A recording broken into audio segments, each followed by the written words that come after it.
Bonjour, aujourd'hui, le 18 janvier 2023, point de presse. Mon nom est Brigitte Ouimet, je suis la directrice générale de la résidence 45 Nord.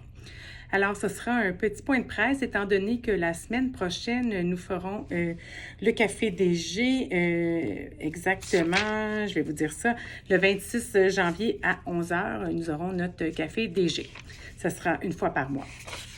Alors, pour commencer, je vous rappelle que notre technicienne administrative, elle est en congé et sera de retour le 20 février.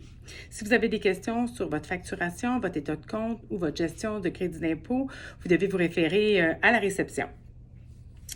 Parfait. L'inauguration arrive à grands pas, c'est la semaine prochaine, c'est le 25. Alors, mettez vos plus beaux habits. N'oubliez pas de réserver à la réception. Et pour ceux qui ont des forfaits, vous pourrez venir dîner à ce moment-là parce qu'il va y avoir des petites bouchées pour l'inauguration, mais si vous souhaitez, sur au forfait, vous pouvez dîner ou vous allez recevoir un appel de la réception pour vous offrir un style de souper que vous pourrez venir chercher à la cuisine à ce moment-là et de manger à votre appartement si vous le souhaitez. Rappelle aussi que la piscine est présentement fermée et ouvrira le 27. Malheureusement, il y avait des taches de rouille à l'intérieur de la piscine et étant donné que nous sommes encore sur la garantie, on voulait effectuer les travaux le plus rapidement possible, premièrement, parce qu'on ne voulait pas que la rouille prenne encore plus d'ampleur.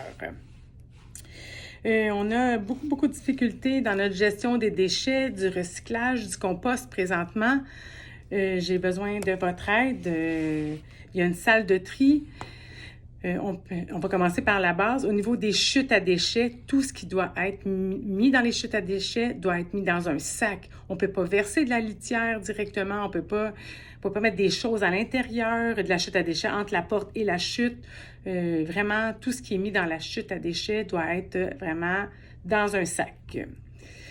Pour ce qui est dans la salle de tri, vous savez, lorsque on a eu de la nourriture qui était avec le recyclage, à ce moment-là, on contamine la levée complète de notre recyclage et on ne peut même pas l'envoyer au recyclage.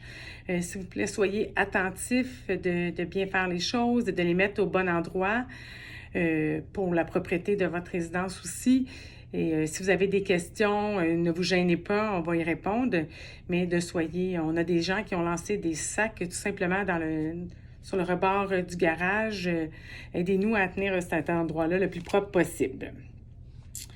Le 1er février, ce sera notre formation et votre formation d'évacuation. Alors, nous aurons le service incendie de la ville de Mascouche ainsi qu'une entreprise avec qui on fait affaire qui donne la formation pour l'évacuation.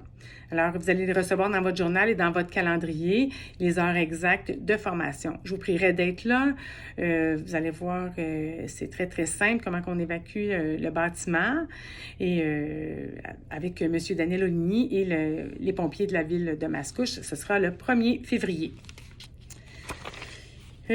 Au niveau du débarcadère devant la résidence, c'est vraiment un endroit où est-ce qu'on peut... quelqu'un vient vous porter, vous débarque ici. On ne peut pas stationner une voiture de façon définitive et qu'un visiteur aille à ce moment-là dîner ou souper et revenir. On ne peut pas laisser la voiture là. C'est surtout pour tous les véhicules d'urgence, que ce soit justement les pompiers, que ce soit l'ambulance. C'est une question de secondes. C'est important d'avoir des véhicules stationnés devant la résidence. C'est vraiment un débarcadère. Un rappel pour ceux qui sont stationnés à l'arrière de la résidence, vous savez qu'en se rendant vers l'unité de soins, c'est-à-dire que le corridor, où est-ce qu'il y a le lieu culte, juste à votre gauche, où est-ce qu'il y a les escaliers, on a une puce où est-ce que vous pouvez entrer par là et sortir par là pour vous rendre à votre véhicule. À ce moment-là, c'est un raccourci que de passer par la porte principale. Fait qu'on a fait installer cette gâchette-là environ un mois. Alors, ça peut vous aider à ne pas être obligé de faire le tour de la résidence et d'aller plus rapidement à votre voiture qui est stationnée vers l'arrière. Et là, vous allez voir, vous le savez, il y en a qui ont commencé, on a réussi à trouver des endroits pour les quadriporteurs. C'est Daniel qui s'occupe de ça et a commencé à appeler les gens pour leur remettre leur place de stationnement de quadriporteurs. Vous allez voir, mais le processus est toujours le même. Présentement, il appelle les gens qui ont eu l'autorisation d'avoir un quadriporteur en résidence. Il faut que ça soit approuvé par la directrice de soins parce que c'est pas le quadriporteur, c'est vraiment des résidents qui ont des conditions particulières. Ça ne peut pas devenir un moyen de transport. Il faut vraiment que... Surtout, ce qu'on ne veut pas, c'est déconditionner les gens et qu'ils perdent leur acquis, qu'ils perdent leur masse musculaire, qu'ils perdent vraiment d'être capables. Alors, c'est vraiment dans un cas de besoins médicaux. Et vous allez recevoir aussi des appels. Alors, on est en train de trouver des places aussi pour les vélos, ajouter des racks à vélo au stationnement. Dieu sait qu'on en parle, le stationnement, depuis l'ouverture. Et nous sommes en train aussi d'ajouter des places de stationnement extérieures. Vous allez voir, c'est Daniel qui s'occupe de ça principalement. Il va vous appeler. Il est en train de travailler vraiment à satisfaire tout le monde. Et faites-lui confiance.